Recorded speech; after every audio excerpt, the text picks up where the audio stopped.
Assalamu alaikum. Once again, this is the second week with No Rizwan, No Sarkhail, and we are forced for me to do the intro.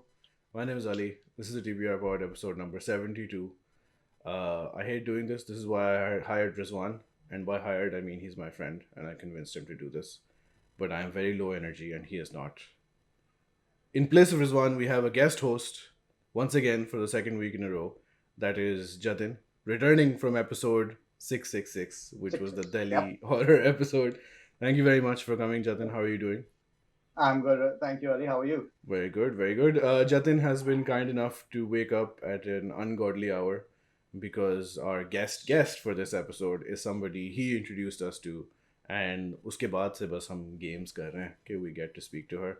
And our guest this week, our Independence Day Partition Line Day episode, is Aanchal Malhotra. How are you, Aanchal?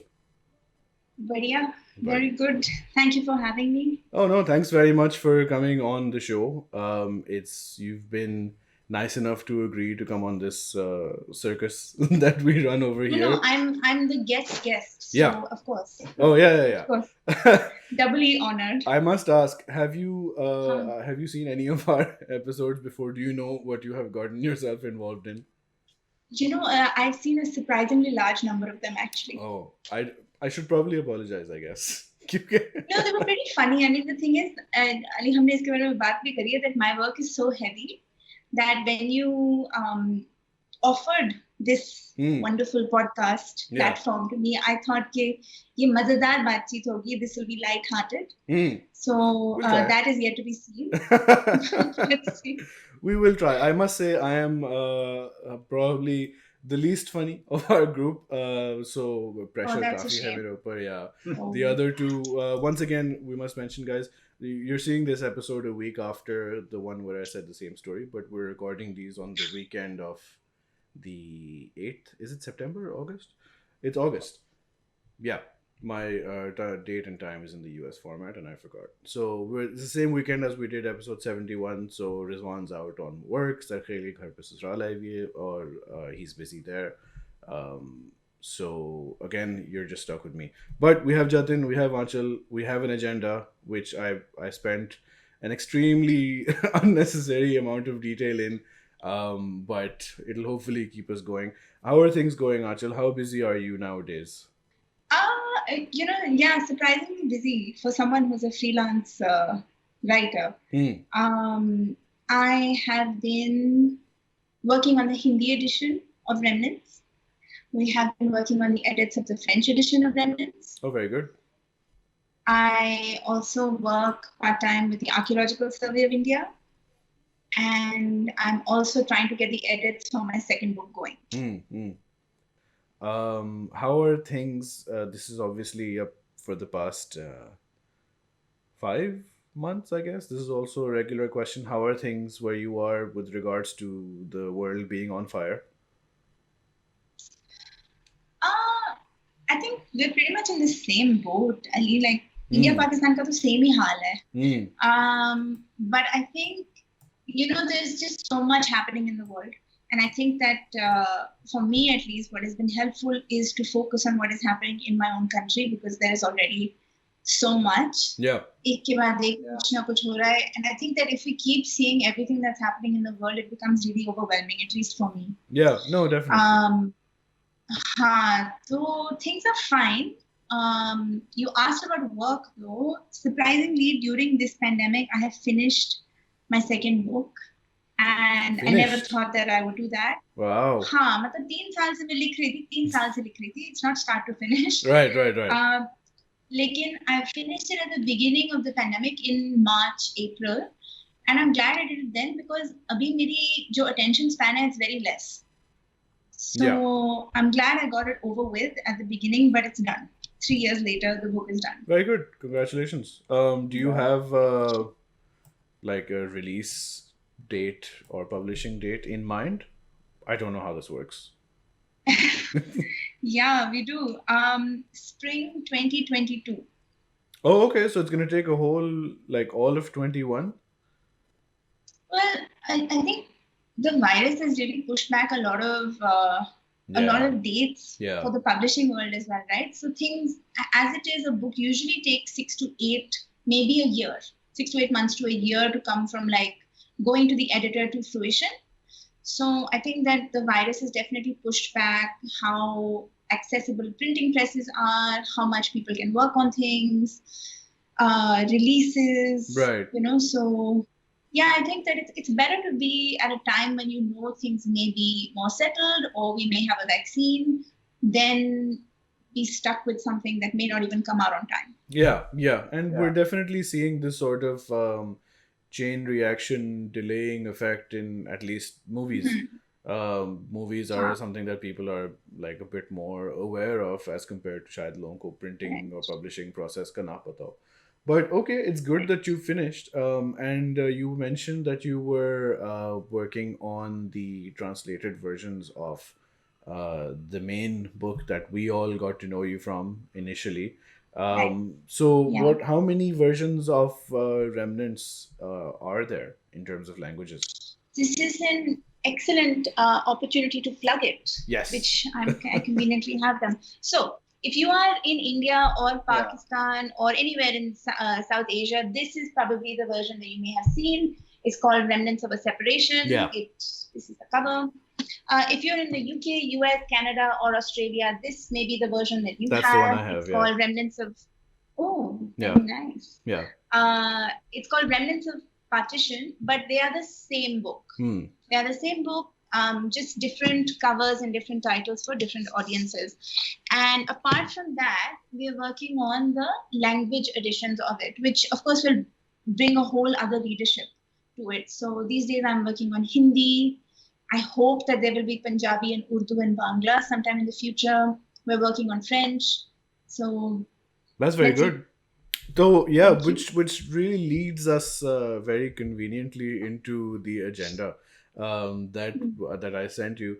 Basically, the way we were introduced, for people who are watching, listening, and are not aware, we did our episode with Jatin, who has also agreed to join us for this episode. It was about the oral history practice that Jatin takes part in, where he spent a lot of his youth and early adulthood in Delhi and went around and spoke to people, and he did a Twitter thread which was primarily around Suni Sunai horror stories which he heard from multiple people and then pieced together.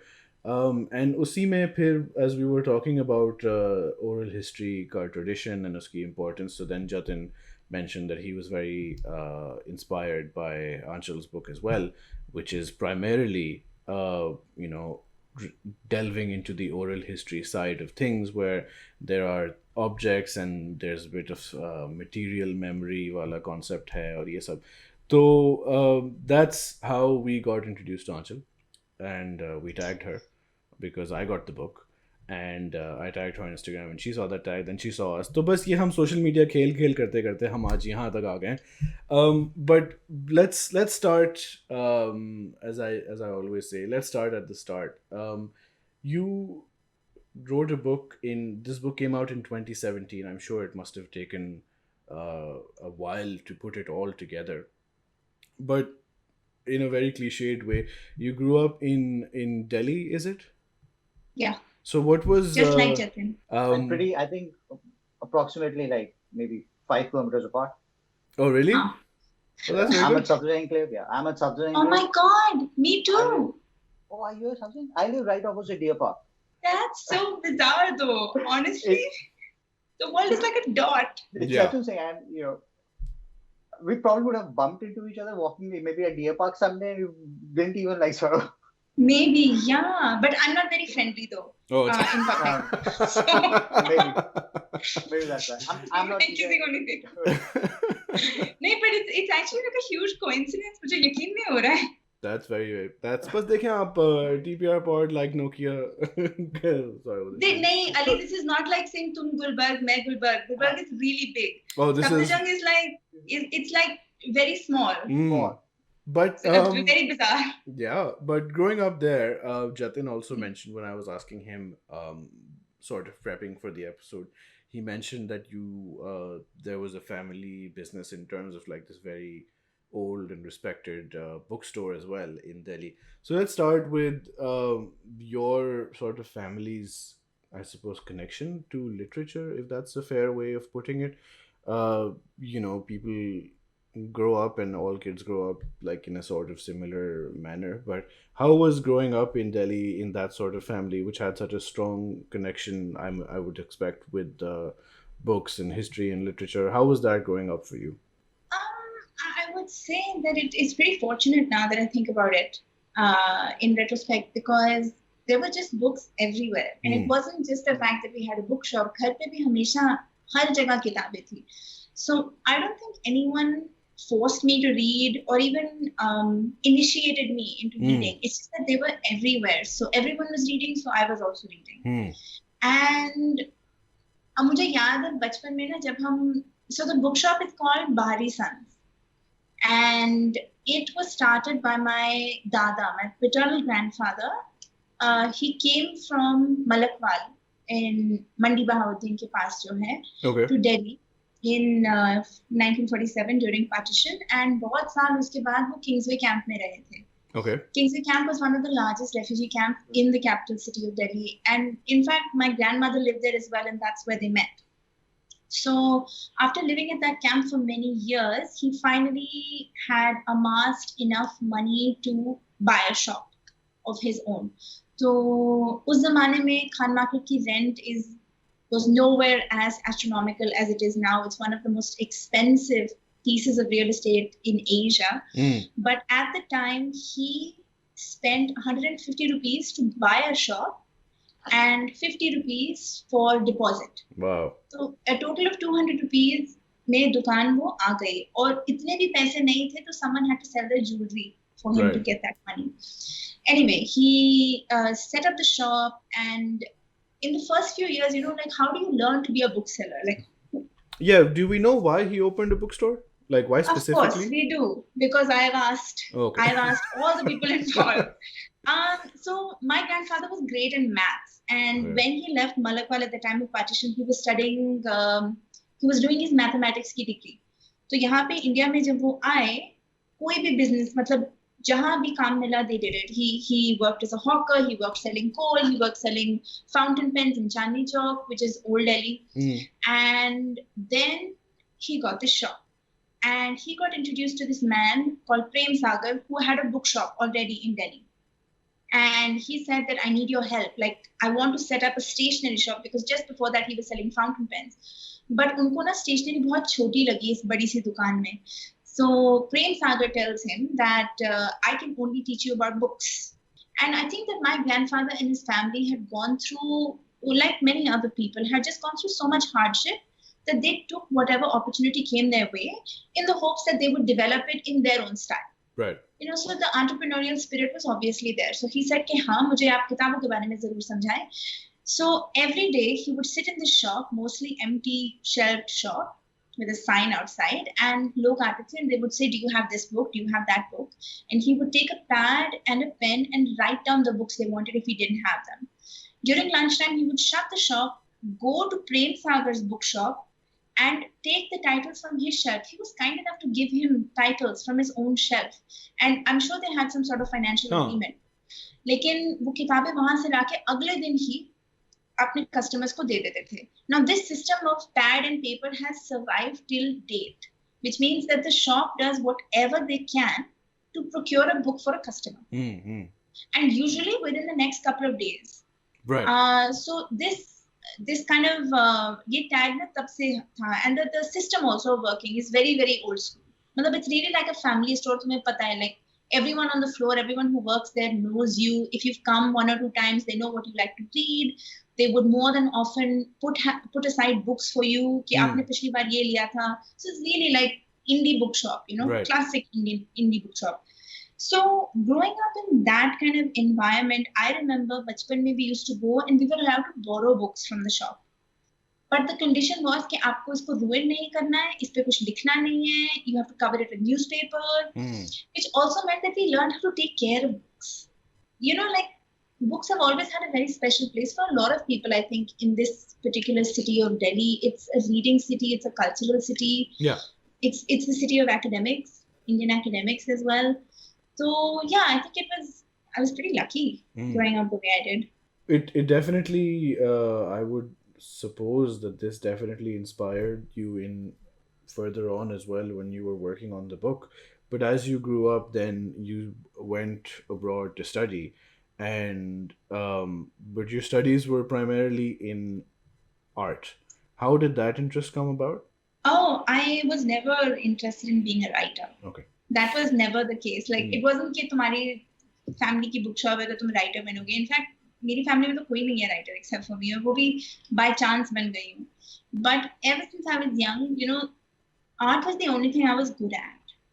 And it was so natural. And I think that growing up, I knew that this is what I wanted to do. And I was lucky that my parents, South Asian parents, did not have any qualms about right. doctor, engineer, lawyer type banna. Yeah. So I applied to go to this school called the Ontario College of Art in Toronto in 2017. I left as a 17-year-old. And it's a bit funny because यहाँ पे ना हम like school में तो मैं बड़ी शेर type बनती थी कि I'm so good and you left in 2017? हाँ, yeah, and then क्यों? 2017, 3 years ago. So you're like 20. No, I guess obviously I meant 2007. Yeah. When I was 17. Oh my god. Oh my wow, she left in 17, book be 17. No, that's a real. Is that why your faces were like so confused? Yeah. No, I was like, if she, so I was pretty sure. I was like, if she's writing like 20 books like this, then I have to just jump from my window and commit suicide because then I've done absolutely nothing in my life. Let's start over. I left yeah. in 2007. Yeah. My God, this is going to be such an embarrassing podcast for me. मैंने अपना address भी दे दिया. Anyway, 2007. I was 17. Right. And it was a real shock because it's not like you're going to any university to study like liberal arts. You're going to study something very specific as visual art, which means, drawing, painting, sculpture, photography, cinema. I was completely unprepared because everyone over there in Canada or anywhere in North America, I think they go to art high schools. They have access to so much resources. They have access to so many resources जो हमारे पास यहाँ नहीं होते. Yeah. So I was really in over my head. लेकिन I think that I knew that I wanted to be there. I knew that I needed to work like 10 times as hard and not without failures. Like my first year was a huge bomb. Right. But eventually I really got into, because you have to pick your fields. It's just like any humanities. You do your general first year and then you have to pick your specificity.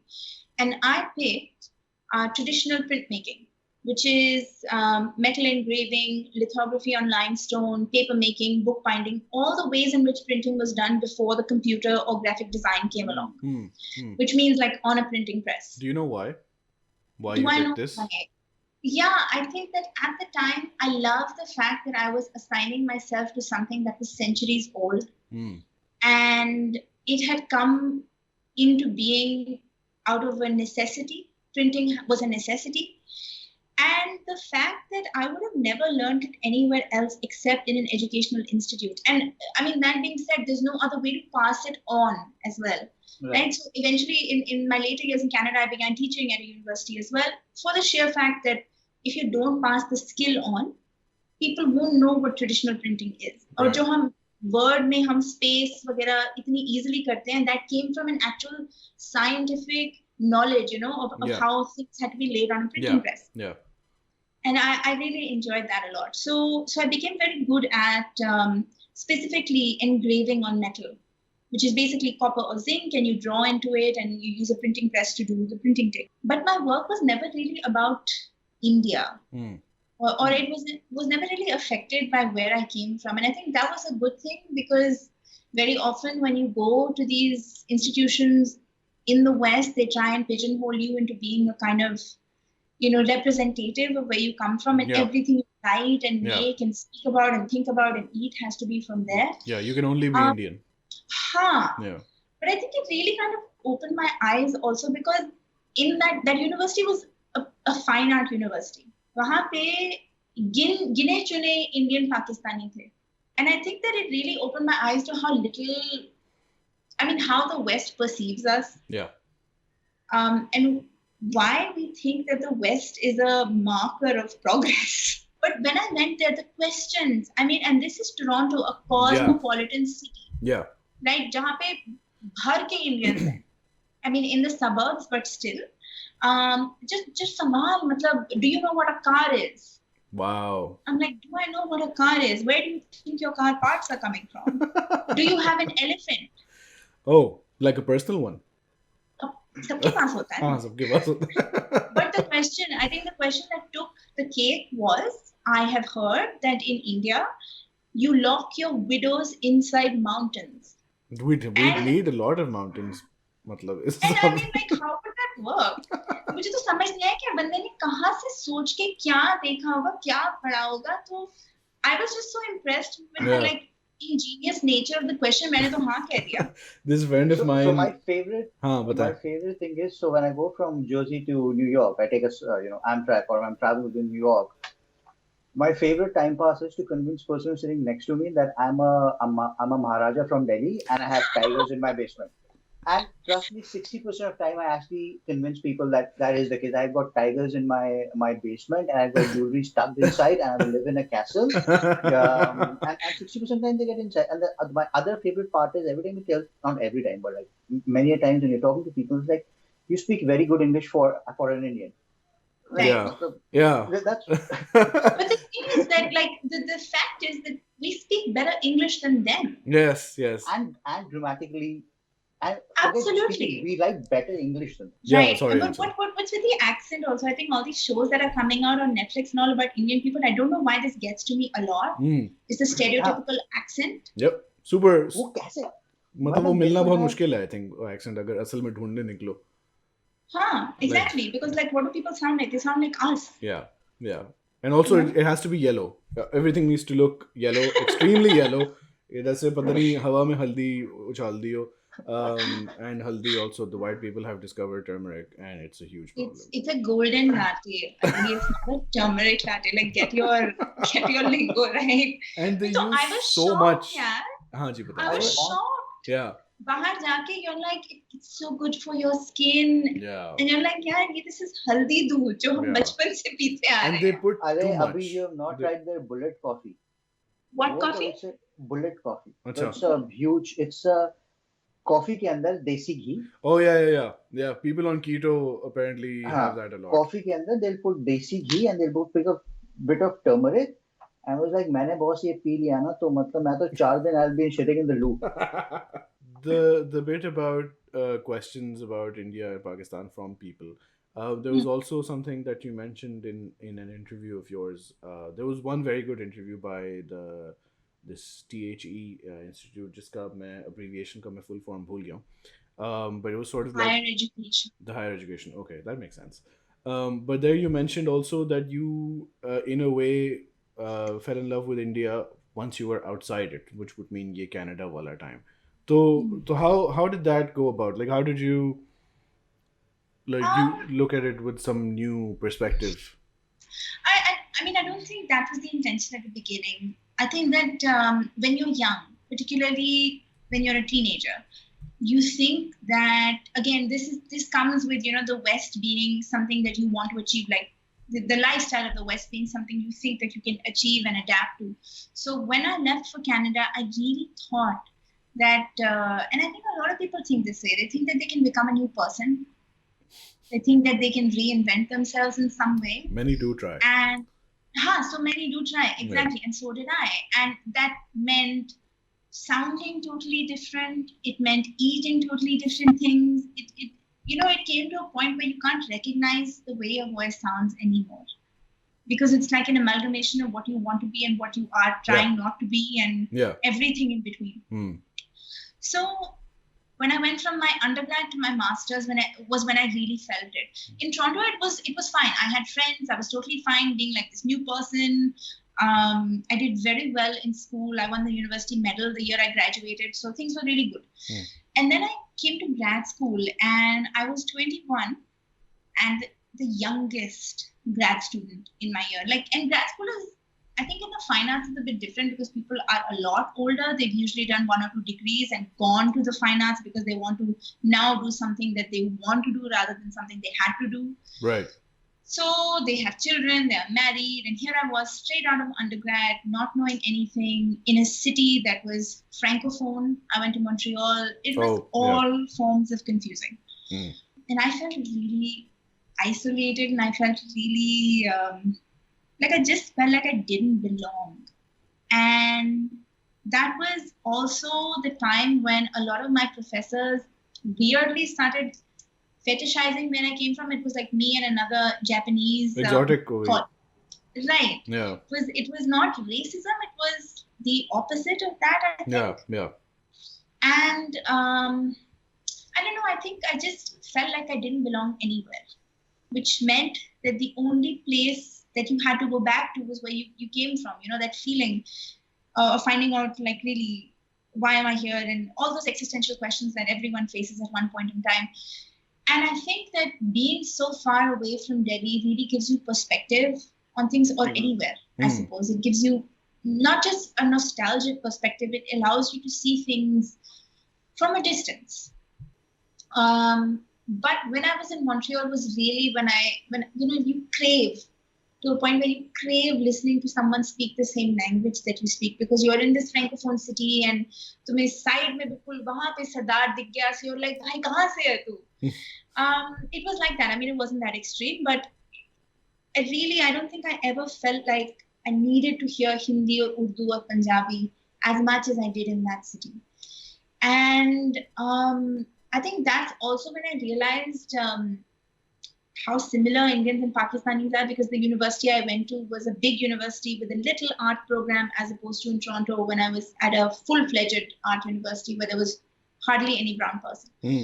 That also really opens your eyes to a lot of things. I think that we are born in this particular construct of nationality, which we have to adhere to until a certain point.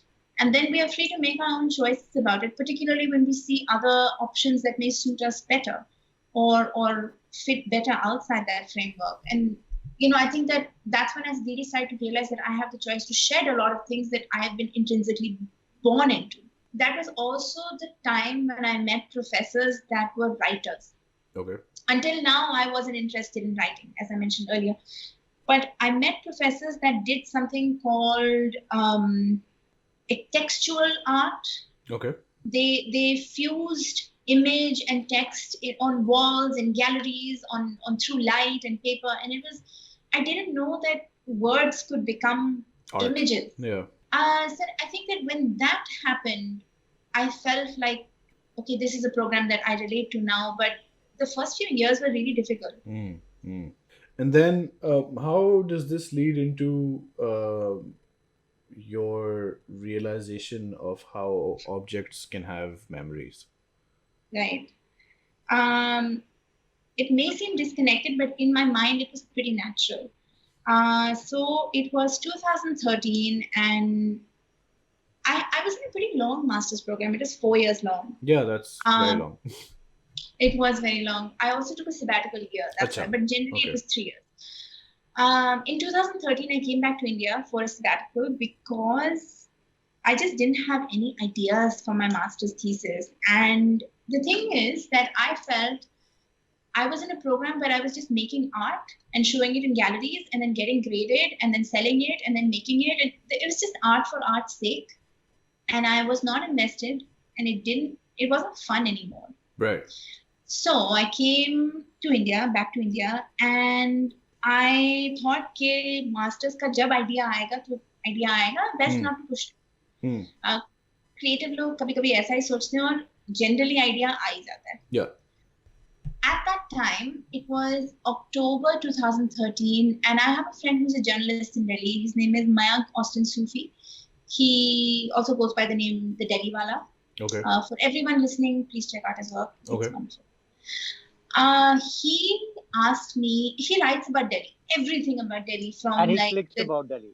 And I think like the really wonderful thing about his work is that if you want to see a city in flux, if you want to see a city literally developing every single day, he is the person that you need to go to, because he documents everyone from ministers, artists, writers to rickshaw walas, juice walas, everyone.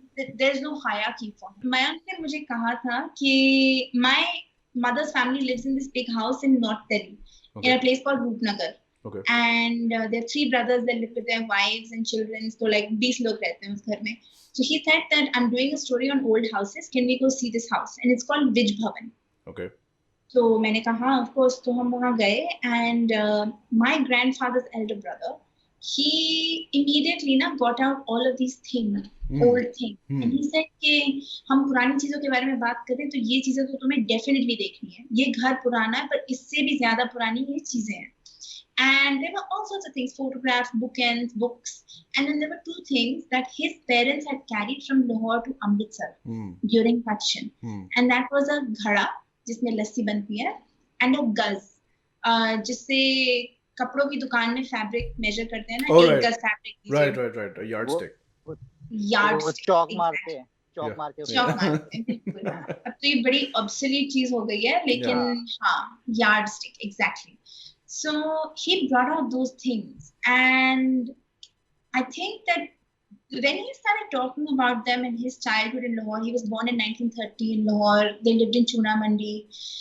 I have never seen someone be so transported to, of course, their childhood, but also across the border so seamlessly, as if no time had passed at all. उनकी बातें बिल्कुल बचपन जैसी बातें बन गई. Yeah. And it was really beautiful, but I don't think anyone else in that room really noticed that, because I became obsessed with it. That's right. why. And perhaps the people there already were aware of this sort of connection. And it was but new like for I you. don't think, even Mayank, he didn't really pay so much attention. Like I have photographs now that I look back on that day, and Mayank is looking at the guz and everything. लेकिन ये idea जो मेरे दिमाग में बैठ गया ना, it would obviously change my life. Like think about the old things you have in your life. Right. You put yourself into those things, or memories of people who gave them to you, or where they came from, and they mean something because of the emotional value that you've put into that thing. The object is an inanimate thing. It doesn't feel anything. It doesn't speak. Yeah. Everything that you feel for an object is something that you have invested in it because of your personal history or connection to it. So उस meeting के बाद, I just couldn't stop thinking about these things. And the question wasn't just a thing. The question was that it had come from what is now Pakistan. Right.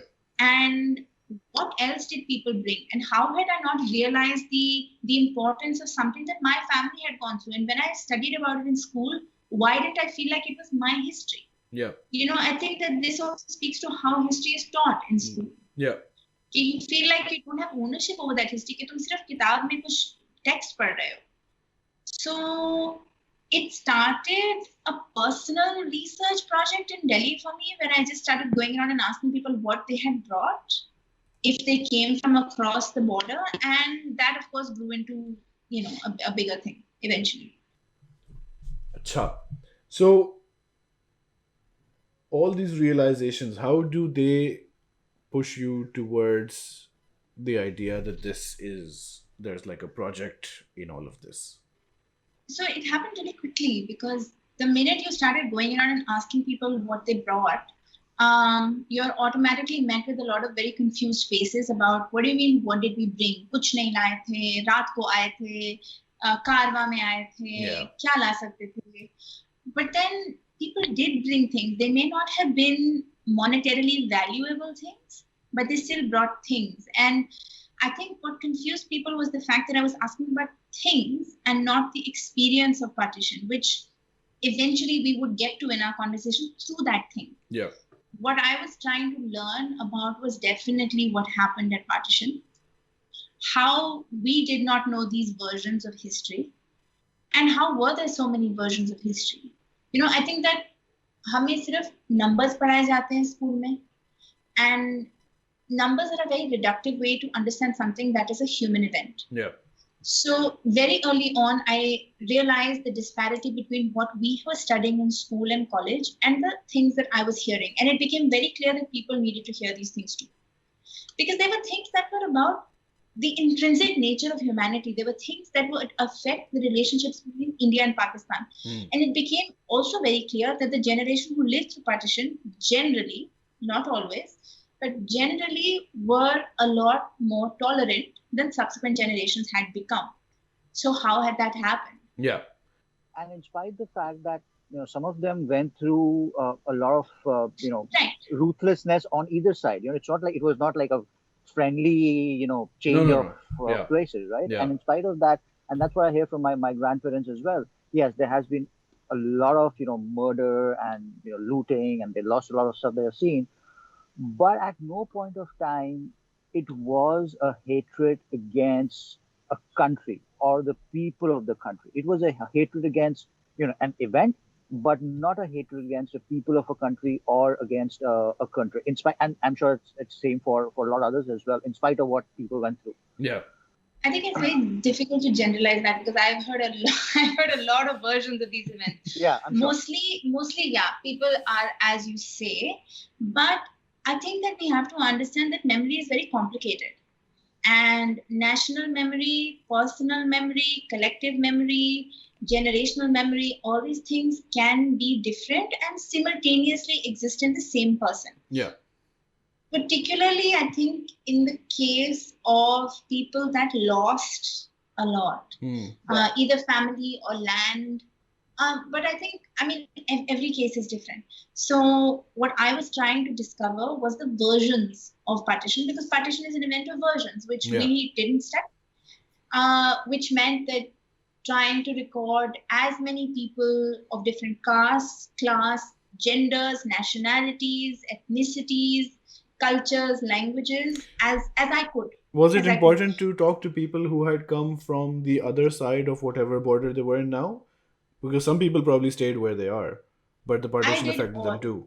Yeah, exactly. So I'm really glad that you brought that up, because people think that partition is only about migration. Yeah. When in fact, it's very much about witnessing the event from where you are. So my very first chapter in the book, which is the Gaz and the Khada, is about my family who lived through partition in Delhi, already on this side of the border, witnessing what had happened in their neighborhood of Modi Gate. But the thing is that it became very evident that I needed to record things from the other side as well. Because what you have then is a very flat study of one-sided approach to things. And I think it's very sad that the countries that partition affected does not have one shared history of what happened. So India, Pakistan, East Pakistan and Bangladesh and England don't have a shared official history of what happened, because every single country perceived the event differently. It meant different things for different people. Yeah. And it obviously changed the national status of different geographic areas. So what does partition mean on a Pakistani side? What does partition mean for someone who is now a Bangladeshi? How did it feel for someone who was born in the Raj and went back to England, after partition happened? These are the kinds of things that I was trying to gain access to. And I was just about to, there's another segment of people, right? The people who didn't actually move between 45 and 47. They moved a little before that. So they didn't actually see the lot of, the black. And after. Yeah. So there was a bit, again, you mentioned that, again, there was a bit of like unlearning, shedding of unconscious bias that you had to go through, or Khudi went through when you're talking to people who are now in Pakistan or who are now in the UK. So what sort of things would perhaps trigger that sort of thing? So now these things are going to make me sound like really stupid. But I'll give an example. When I came to Pakistan for the first time, It was 2014. And I remember sitting with a very well-known artist in Pakistan, Said Akhtar Saab. Beautiful paintings. We were sitting in his studio. I was completely awestruck. It was my first day in Pakistan or second day in Pakistan. It's so incredible to be in his presence, for those of you who know his work. And I felt so grateful because I spent the entire afternoon with him. But that also meant like I was 24. I was young. Obviously your attention wavers from time to time. And वो ना बहुत बात कर रहे थे. And it was nice. वो मुझसे बहुत बात कर रहे थे. So it was so nice. The thing is, after a while, I think that maybe I don't know what happened, but I just remember him saying, Walid Saab, Walid Saab, Walid Saab, and I don't know why. See, I didn't know any Urdu at that time. So I was like, Said Akhtar Saab, ye Walid aapke friend hai kya? Oh. So he just looked at me. He was painting, obviously, he can multitask. He was painting this incredible, I remember this turban, weird, like huge Balochi turban he was painting. And he's just like, Beti, agli baar jab tum Pakistan aao, to Urdu zarur seekh ke aana. And I made it a point to learn it after that. Lekin I think that it's a very small thing and it's such a cultural thing, but it tells you, India में Urdu नहीं सिखाते हैं. हम यहाँ पे जो जुबान बोलते हैं वो हिंदुस्तानी है, which is part Hindi, part Urdu. लेकिन it's not pure Urdu. So and it's not pure Hindi. So a lot of things go amiss. That's one thing. Another thing is the fact that in Pakistan, I was the other. Now, in India, we live in a majority Hindu nation where Muslims continue to make the largest minority. But in Pakistan, I was the other. I was Hindu. And though, when you're there, it doesn't look it. And if you dress the same and if you speak the same, it's fine. Lekin sometimes in some interviews, this otherness would really, really surface to a point where if someone was talking about the violence that Hindu communities had done to their family, I wouldn't know what to say because this is the first time that I was hearing anything like this. It was good that I was hearing it. It was really good. I wasn't shying away from that conversation, but I didn't have any coping mechanism yet. So I remember this one conversation where I was sitting with someone and they kept saying कि Hindu तो बड़े intolerant होते हैं, वो तो उन्हें लाशे like काट दिया वाट दिया, and I didn't know if they knew that I was Hindu. So I said कि पर मैं भी तो Hindu हूँ, and they knew that I was Hindu, but they said हाँ पर तुम तो बेटी की तरह. So what is it? Just in my mind that was so complicated that I am the other, but I'm not the other for you. And I mean, I don't know. I still don't know how to feel about that statement, especially since that's a family that I have a great relationship with. And I continue to speak to very often. Lekin in that interview, the otherness became it became so clear. Yeah. Like I remember my nani's stories of moving from Delhi to Lahore or bus mein. Or there's this because Punjab had a lot of violence because Punjab was being split, and there's this amorphous kind of entity. Sikh आ गए थे और Sikh जो थे उन्होंने हमला कर दिया ये वो, and that's a general cloud of just Sikh. But individual banda, it doesn't matter if you're a Sikh, you're like, what a great guy. Exactly. But if you talk about them, the Sikh. So what does that say? That says that we have the ability to look at the individual for an individual. And we are not determined by the religion that we have been born into. Neither should we conform to the boundaries that are given to that religion. It just made it really clear for me. And I'm really glad that I experienced that, and it happened a number of times. Itni baar hua tha ki I heard things, particularly in Pakistan, because for Pakistanis, like 1947 is a defining moment. It is the creation of statehood, literally. Yeah. You are born. The community I'm from, race तो हमारी इतनी अलग नहीं है, but वो कहते तो महाजिरी हैं हम सबको. Or the nicer way of saying it is Hindustani. And because Pakistan में there's the Punjabis, Hindis, Pathan, Baloch, and they all have a province. also chalo Kashmiri bhi keh do, they're separate from the Punjabis.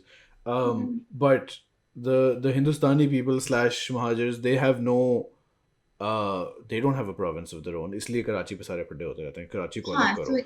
your But family came to Karachi? they all went to Lahore. Both my dad's and mom's side of the family, and then my mom's side of the family moved further to Karachi.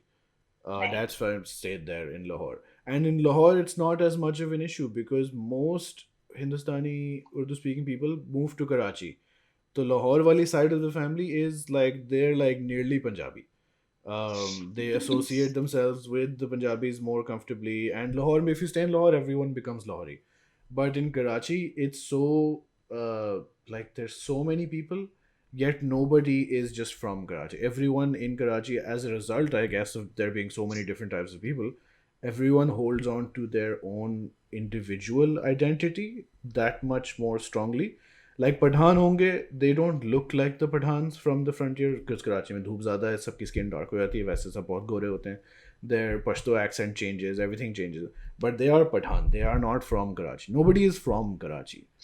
That's really sad that you say that, Ali, because so many interviews I recorded from Sindh, Hyderabad, Karachi, places around there, assert Sindhi identity over Hindu, Muslim, or any other ethnicity. Yeah.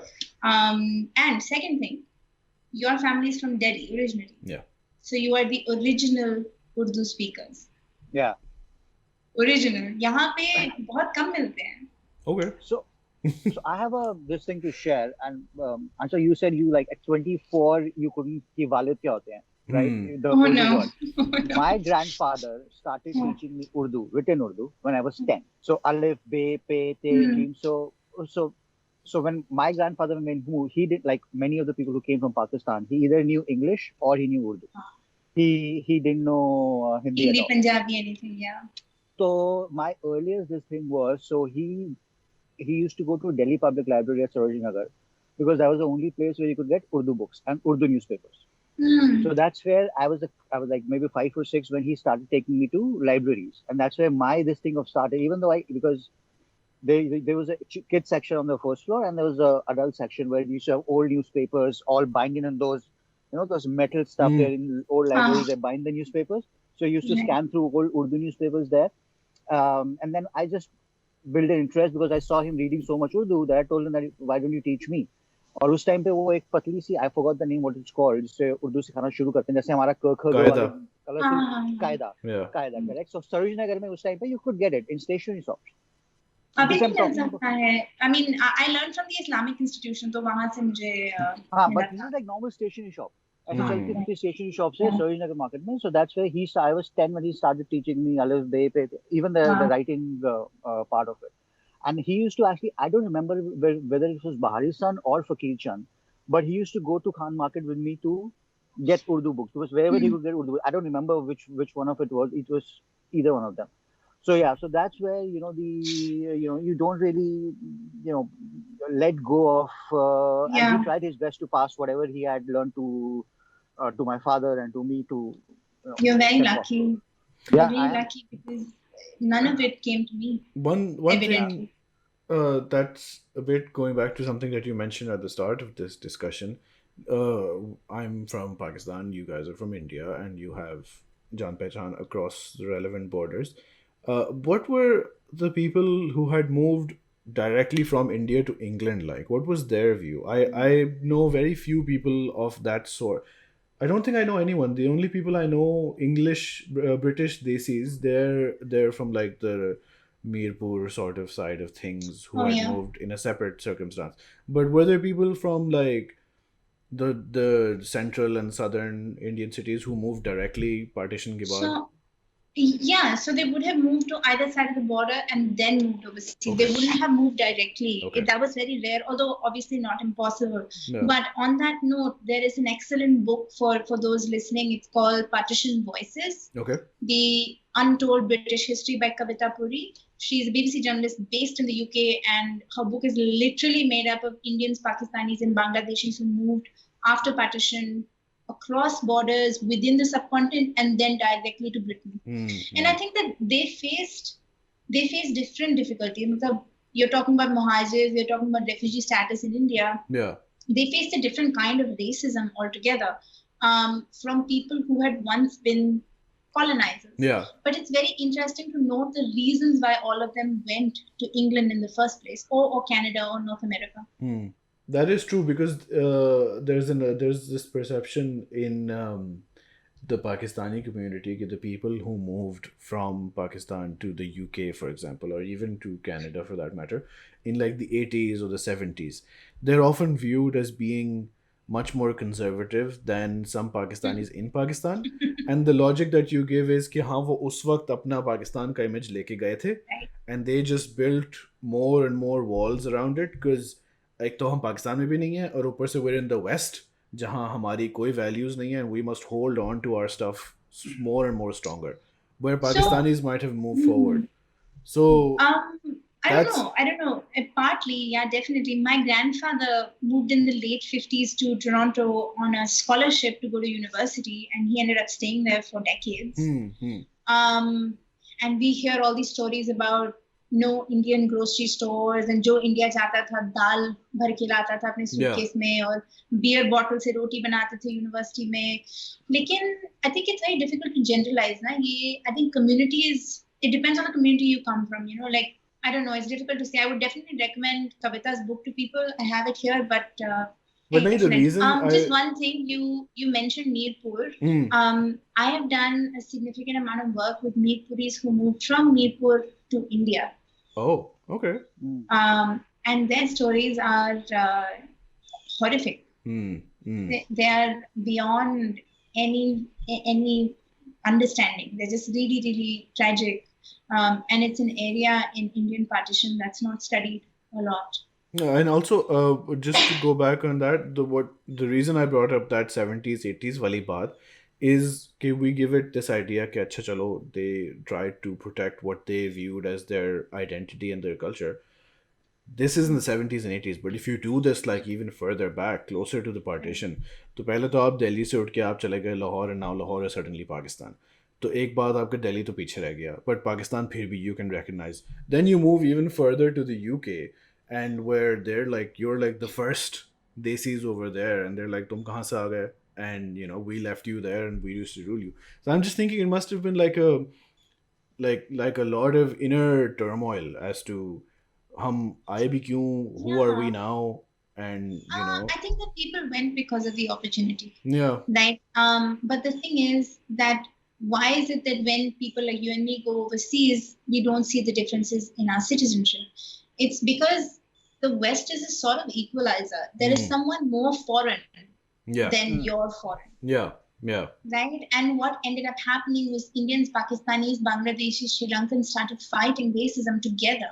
Because they all faced the same issues, even though they came from different places. Exactly. Like how many times has it been that I've been called a Paki, or I'm sure maybe you have as well. I don't know. With this face. No, not you. No, but the thing is that we are essentially the same people. Yeah, or at least to their eyes. Well, perhaps, and perhaps to our eyes also. Like, मुझ में और तुम्हें इतना फर्क नहीं है. This is again like it feels like a conversation I've had with so many people sitting in their homes. कि फर्क कहाँ है? Yeah.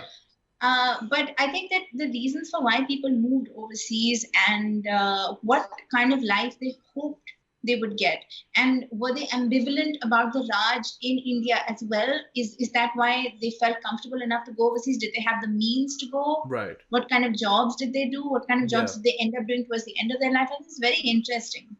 And something that we don't consider a lot. That ambivalence wali baat is quite interesting, because हमारे यहाँ history में तो we would perceive कि हम पे जुल्म हो रहा था और ये अंग्रेज आए हुए थे and they were pushing everything, but people probably had like normal jobs at that time as well. But Ali, the thing is that when I speak to people, if I ask, I'm not even joking, if I ask people, have you, when you were a child and India was undivided, had you ever seen an English person? I swear 50% of people say no. We have never seen अंग्रेज तो कभी हमने देखा ही नहीं. सुना ही था बस.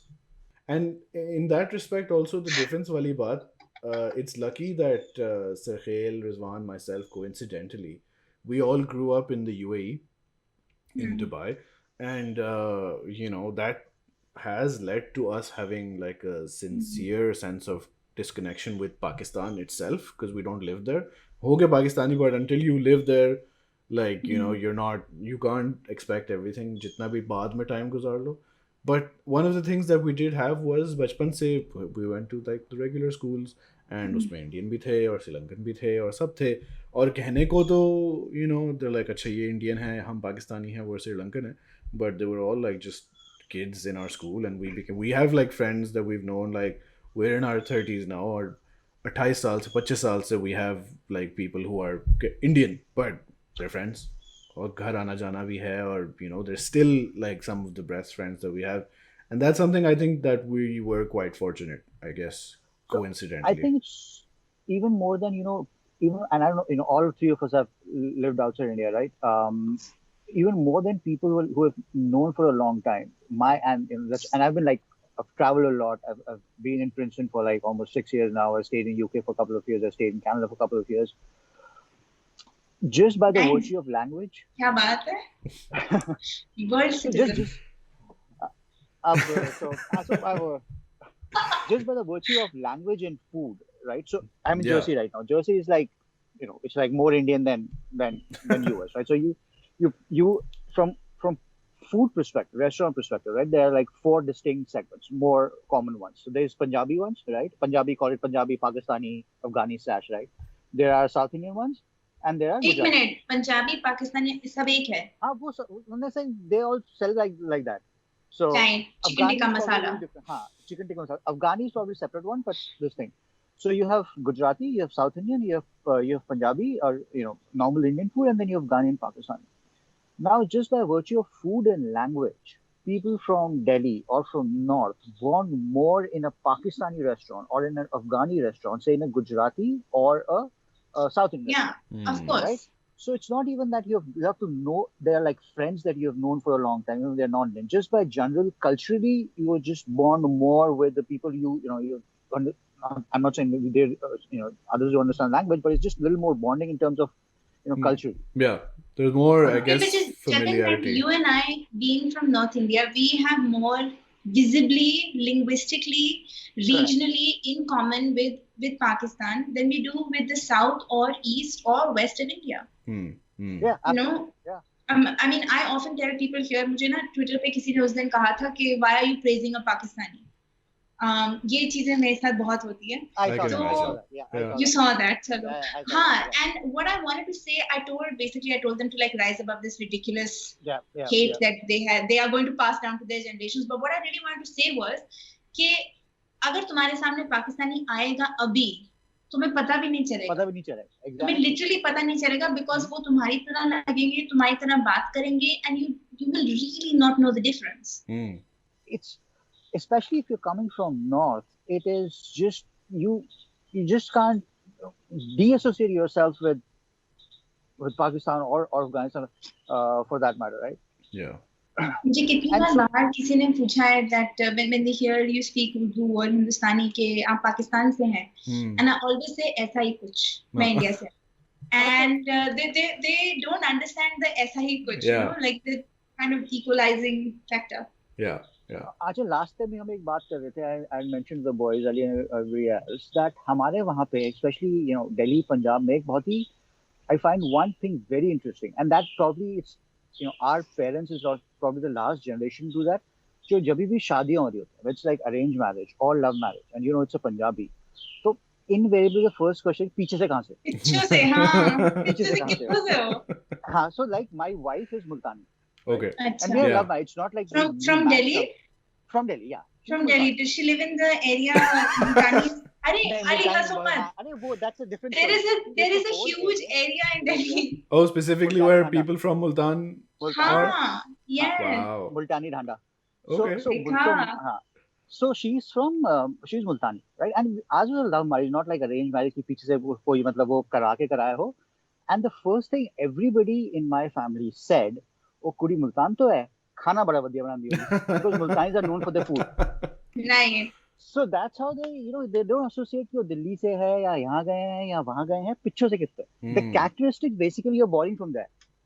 There's a beautiful story in my book about Jalandhar. There was a man who who was from Jalandhar, and he was convinced कि Jalandhar तो पाकिस्तान का हिस्सा बनने वाला है, because Jalandhar में there was over 50% population of Muslims. And when Jalandhar went to India, people were very surprised, and it was a sudden kind of flight of Muslims.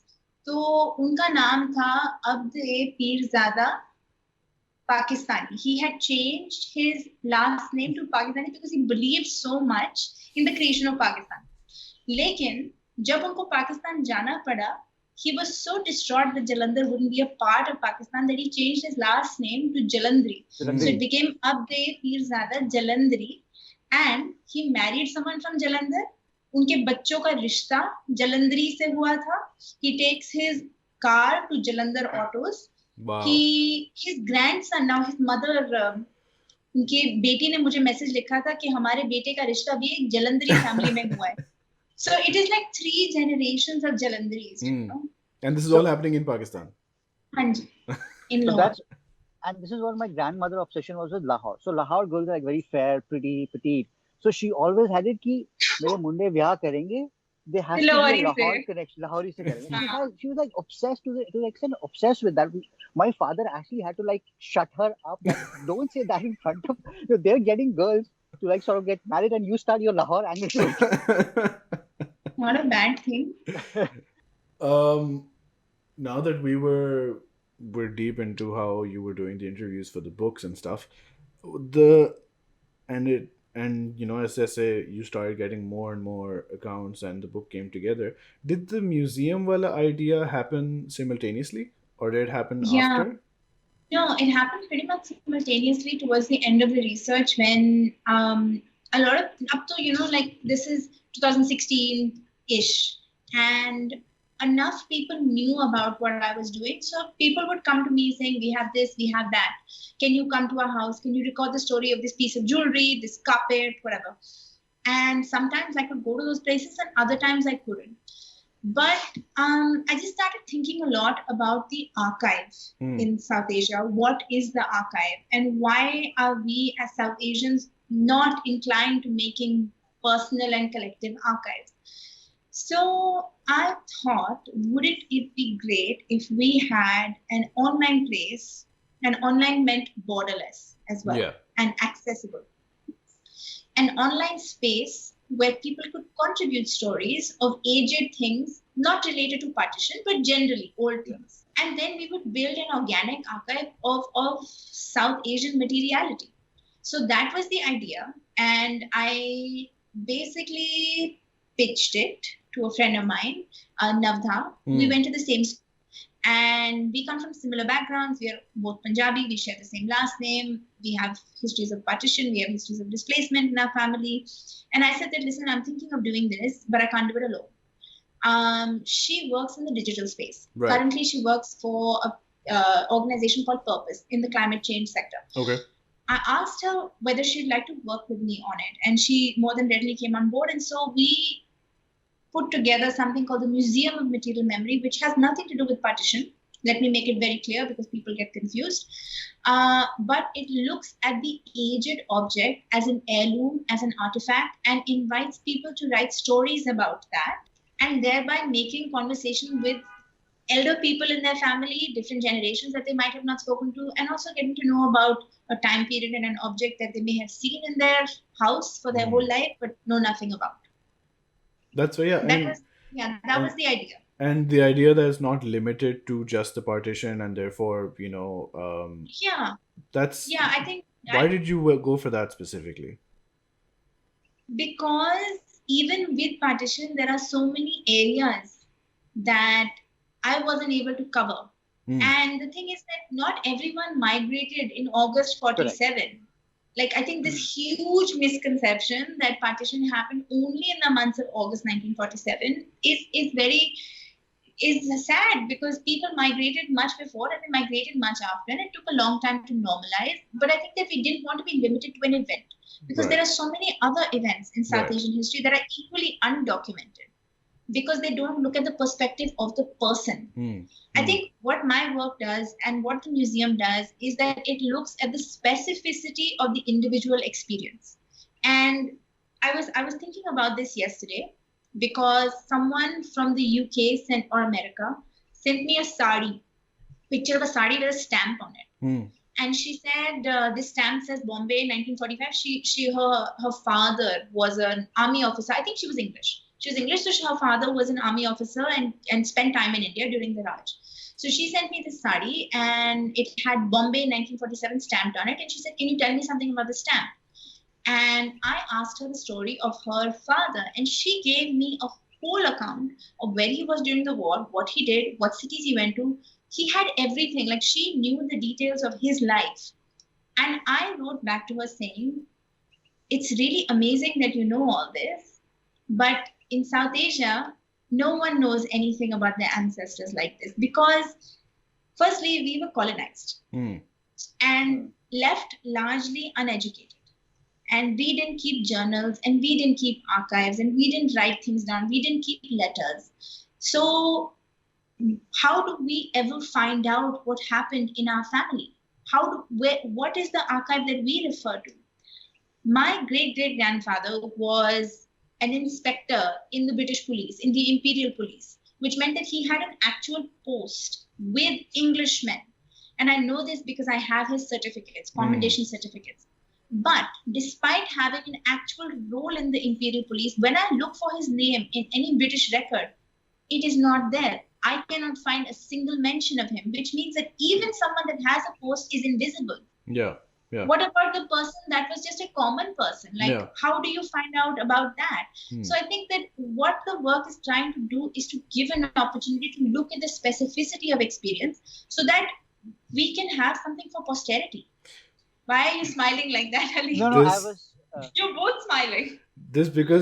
I was hoping, sorry, Jatin, I was just hoping to find some way to bring up this topic, and all of this discussion has very neatly steered us into the direction of why oral history is valuable, especially in comparison to what people would say as like official history.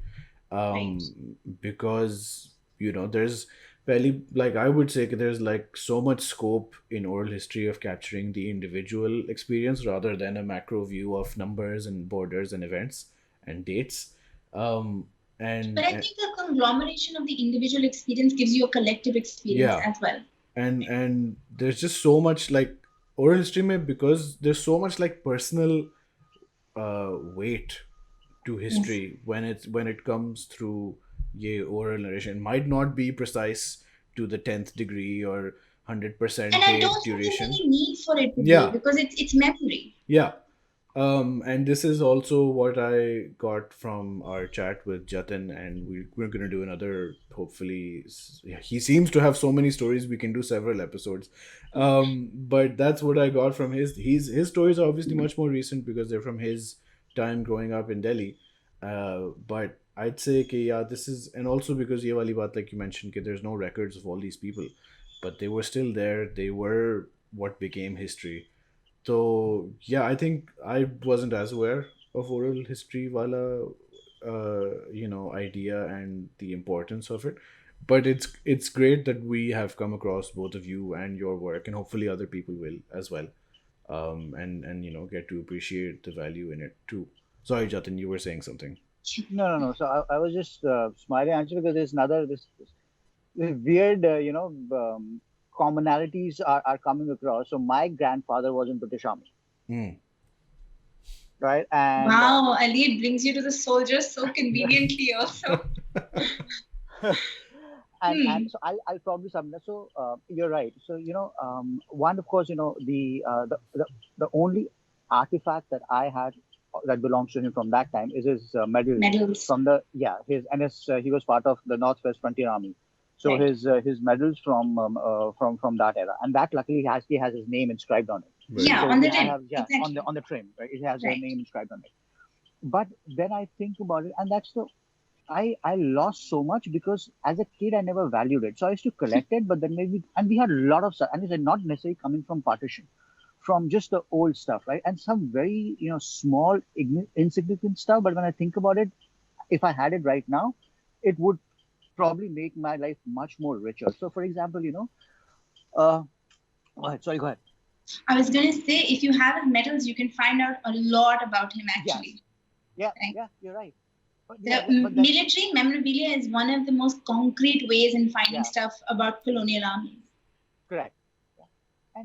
But like, this is like significant thing. But then there were also the small insignificant things. Like one thing which I have remember very categorically, which I lost, is when, before Mother Dairy, they used to have, when the whole thing started, it was some called Delhi Dugdh Yojana or something. It was like Hindi name for it, right? When you used to go in the morning and get the milk and all. Token milk. Token milk, not token. So token se pehle, there used to be a steel plates. So they used to, they had a number inscribed on it. So they used to write that number and give you 2 packets of milk. So it was a huge, like long steel kind of a plate to it. So he kept that. So he used to love collecting stuff. So he had kept all those things, like old nibs, quilts, all that stuff. But we never cared for it much. Metal obviously was a big thing. So my father really cared for it and kept it. And then I just think that, if this kind of a concept was, in some shape or format been there at that point of time, would have preserved so many stuff that we have already lost. अच्छा मैं एक मजेदार कहानी बताऊं, completely on the flip side of this.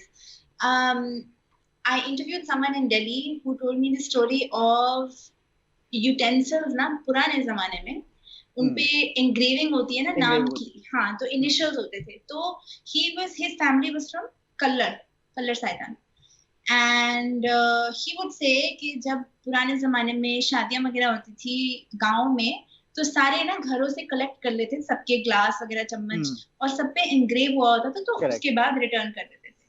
So when partition happened, this particular family moved to India and सब कुछ घर में छोड़ के आ गए.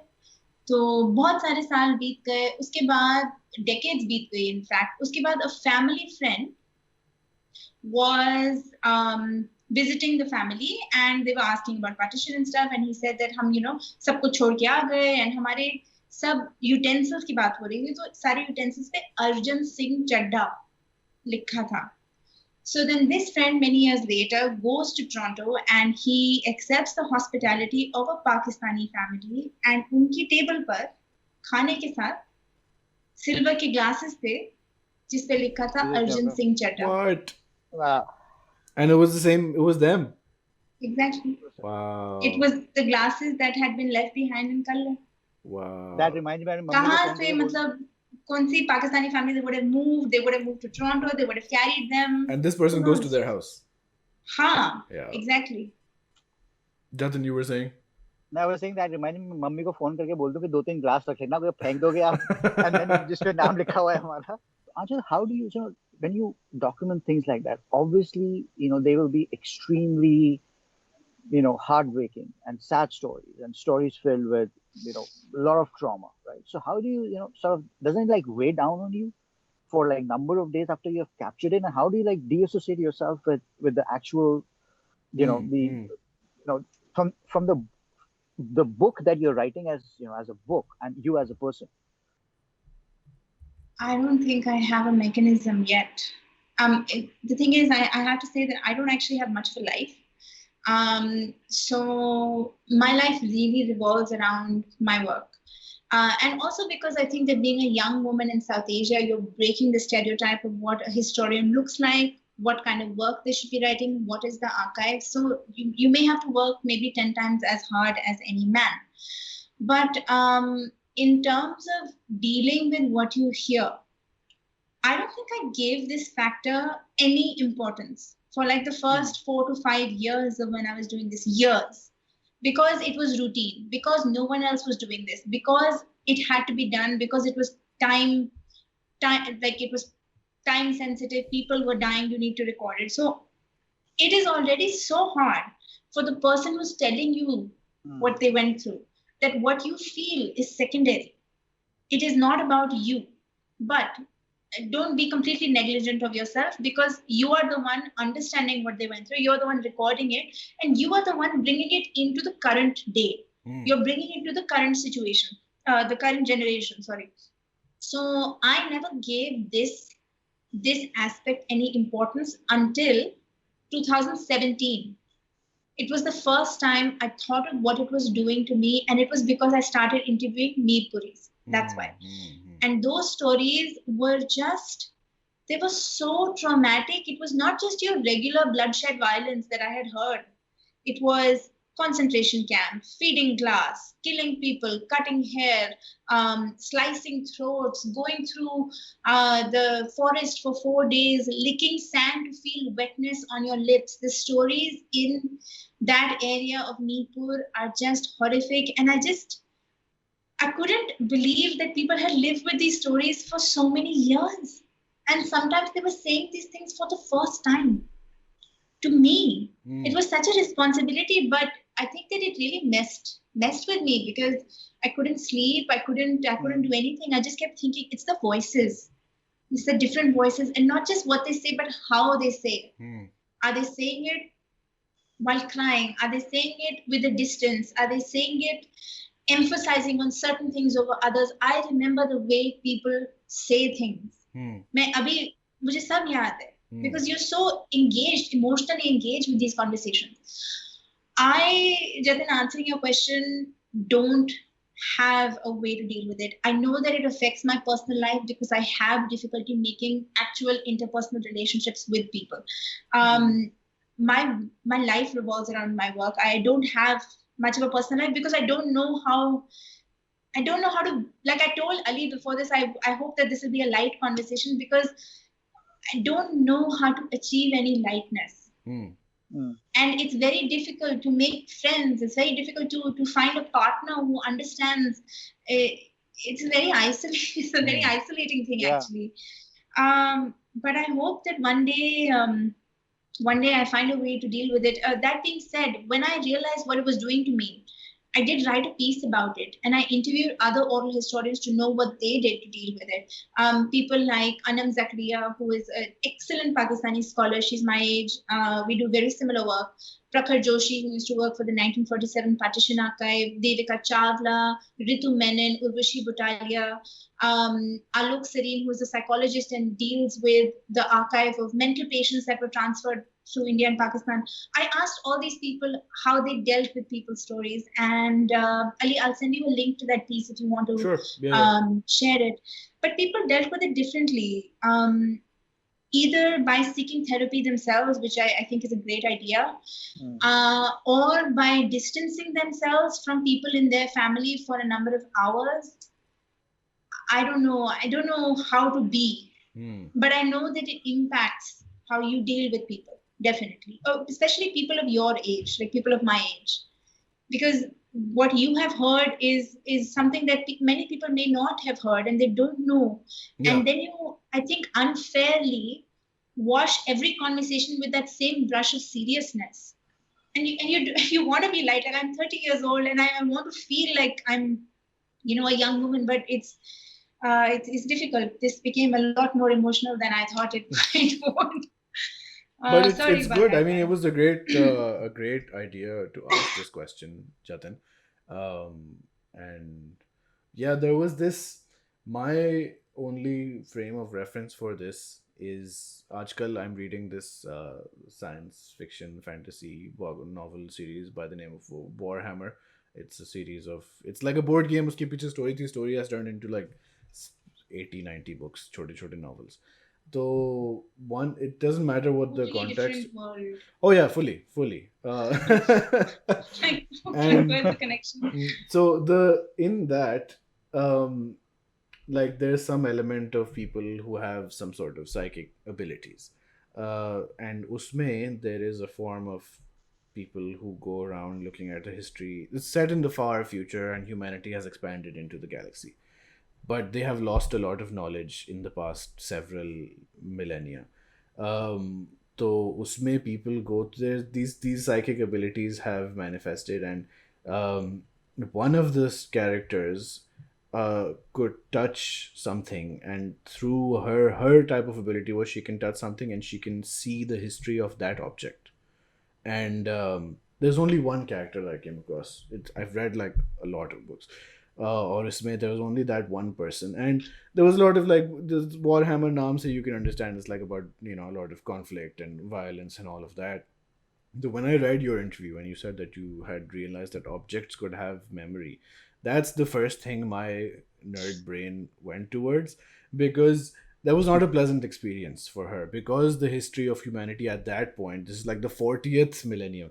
So at that point, all the conquest of the galaxy, that was just more and more bloodshed and violence and, that sort of thing.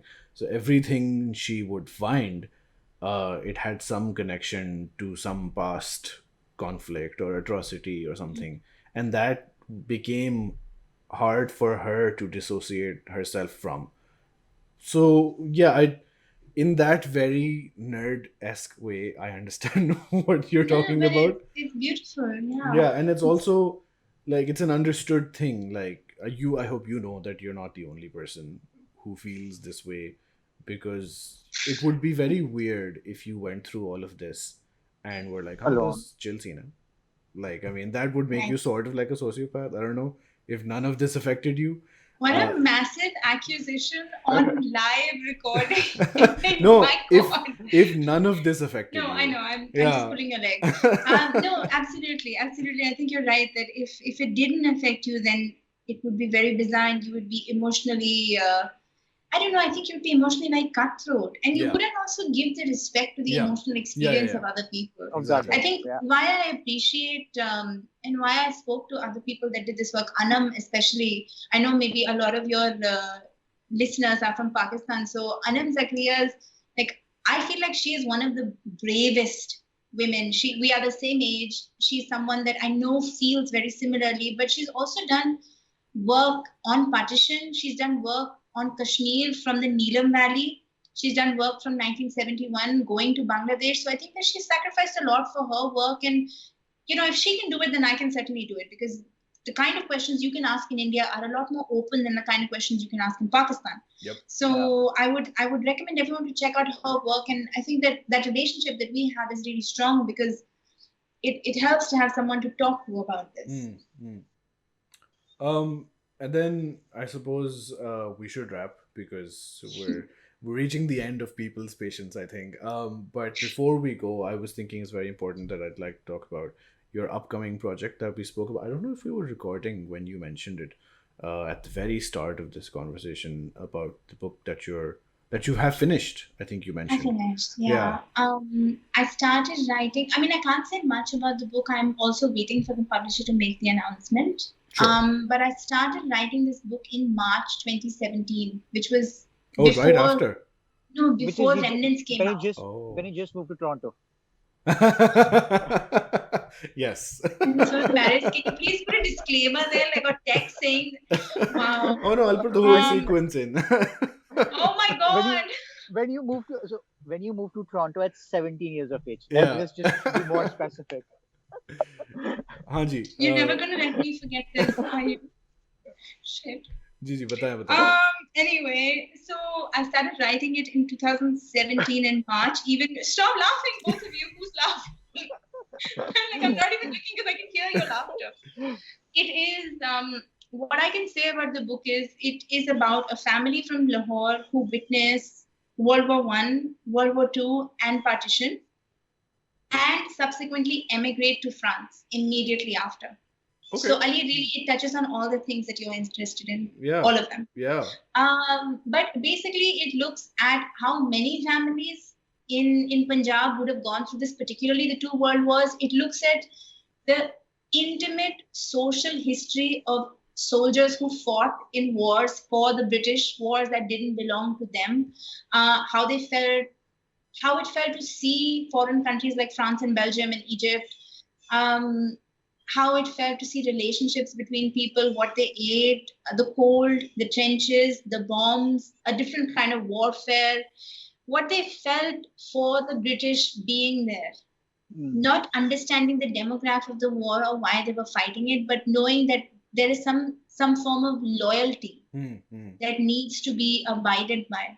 So I think it's very different from my first book. It's also fiction. So I was going to ask.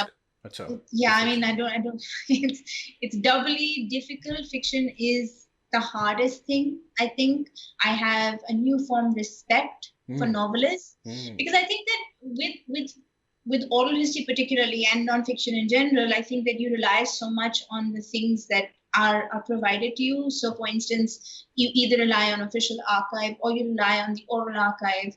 But when I was writing Remnants, if I walked into a room and I wanted to write about that room, then that room was available for me to write about. Yeah. And I think that it's such a stupidly small thing, but when I started writing this new book, this really got to me. The fact that I had to build everything, like I was the builder, the architect of every landscape. Everything from the color of someone's shirt to whether my room was round or square or chimney, no chimney. Like, it's so stupid. No, it makes sense. It makes sense. Right. It was the nuance of landscape that really got to me. And also, I think that I relied a lot on what people said, people's words in Remnants. And in this case, I had to build everything from scratch. So it is very difficult, but I think that it was really like pushing yourself to the limit. In that sense, it was very good. As I mentioned earlier, it may only be out in 2022. But answering your question earlier about the sensorial landscape of Indian soldiers, that was something that you specifically asked. It is how they felt being in trenches, how they felt being in the desert, what they smelled, what they ate, what their memories were. And we know all this because they wrote letters home at the time. And we have these letters because they were censored. We only have them because the British censor mail. Right. And this is not a practice that it was done only with Indian soldiers. It was done with all soldiers of the colony. Yeah. That they censored letters to see whether soldiers were writing about, locations or things that could get the enemy to know where they were. So because of these censored and translated letters, we know the innermost thoughts of what soldiers felt, which is so rare. And we were talking earlier about the ordinary archive. And here soldiers themselves are writing this archive and we have it. So I refer to that a lot because I still think that in India and Pakistan, a lot of people don't know the martial history of sepoys in the war. Yeah. As far as we're concerned, at least in Pakistan, because it's also because it's a Muslim majority country. So as far as we're concerned, Mughal the, फिर अंग्रेज आ गए और फिर partition हो गया, खत्म. There's nothing in between. Nothing happened apart from that. मैंने आपकी history textbooks पढ़ी हुई हैं. जी. And especially, Aanchal, you mentioned like Pakistan because I'm sure you know the stat, and I've been reading a lot about the Sikhs' contribution in World War I, especially just the Sikhs, not the entire this thing. So while at that point of time, the Sikhs just constituted about 1% of the total British India. They constituted of 20% of the British army during World War I. So that's like really fascinating. 20% from one Indian war that was not there. So Punjab actually, like they said, about 1 out of every 6 soldiers was from Punjab, and the largest majority was, of course, Punjabi Musliman and Pathan, many of whom went to Pakistan after. But then it was Sikh, and then Rajput and Gadwali and Gurkha. I also work as a curator of the World War I Museum in India, so it ties in with the other interests. For someone who described herself initially as a freelance worker, you're very busy. तो मैं कह रही हूँ ना कि इतना like freelance लोगों के लिए तो ये lockdown बहुत busy है because, and I think also like freelance, I mean, you guys know this better than anyone that you have to do a lot of like self motivation for freelance, right? Yeah. So yeah. I think we're probably at around 2 hours at this point. Usually we try and stick to a 1 hour episode. Not because the content itself does not afford the extra time, but I worry about the attention span of people. Lekin this, I think, was a conversation, if any, have ever been that deserved the full length and breadth of our recording capabilities. Aanchal, thank you very much for coming on the show. It's been a pleasure. I hope this wasn't as serious as you might have been concerned about. No, I made a fool of myself multiple times, so how could it be? I mean, how could it be? Usually we have 2 additional idiots who मैंने videos देखे हैं आप लोगों के. Who it was nowhere as funny as any of those. We are incapable of being too serious. But very grateful to Jatin for coming on, and yes, thank you so much, and Aanchal, Jatin, thank you so for much, your everything. very nuanced questions as well. I really appreciate it. Yeah, and without Jatin, I think we would have been unaware of the work you do. Acha, I have been told that I need to mention this.